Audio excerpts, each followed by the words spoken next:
again, once you center the focus on the individual, then it becomes a complexion of that individual's interests.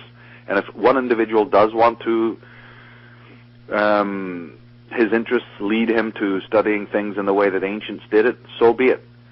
But what I'm talking about can be done in any sphere of life at all, because it's mostly attitude. What I'm talking about amounts to nothing more than a change in a way of seeing.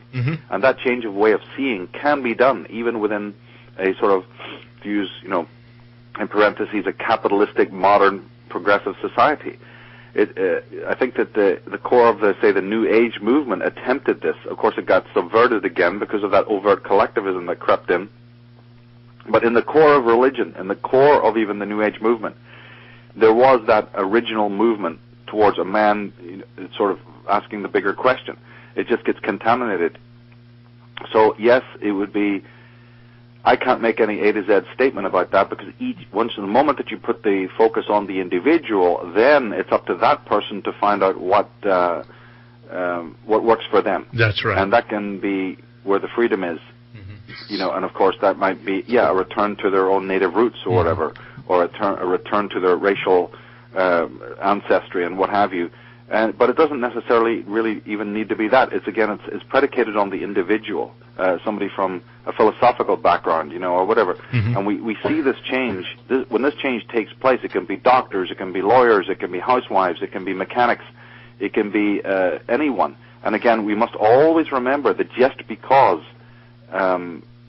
we have this idyllic vision of people living close to the land, that doesn't mean that those people were any less barbarous than we are today. So human violence, human atrocity goes back, to the dawn of time. I mean, Genghis Khan, whoever it was, wanted to wipe out the whole of Asia just to graze sheep. So, I mean, it's not, the unbelievable genocidal mania is not something that we just find today.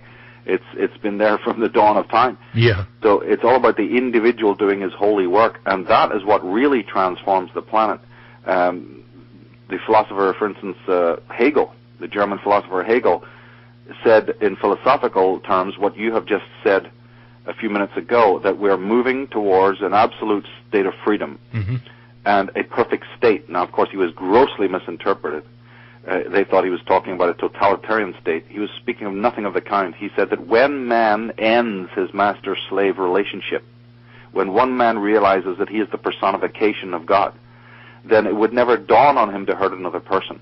And when man evolves, all men evolve to the point where they realize that each of them are a cell within the greater body of the God force, the Spirit.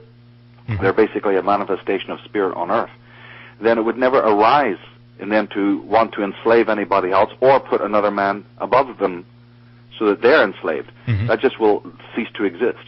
And when that point comes in history, and he did actually say it was going to be a period, that history will move towards this place where just all of these lies, you've been saying it umpteen times now in this interview, in this talk, that the time will come when all of these other modes of existence are simply worthless. Their currency, it becomes worthless. They become so devalued that people call for another way of being.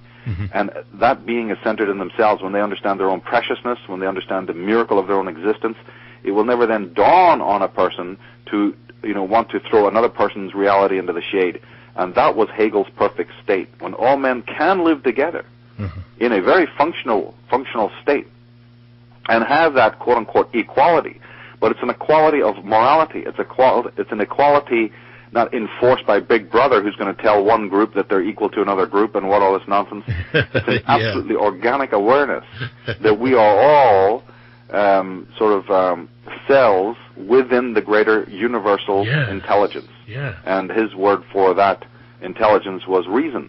He believed that the human reason is literally the manifestation of that spirit. And of course that's arguable, but just in general, I would say that his teachings there were about that.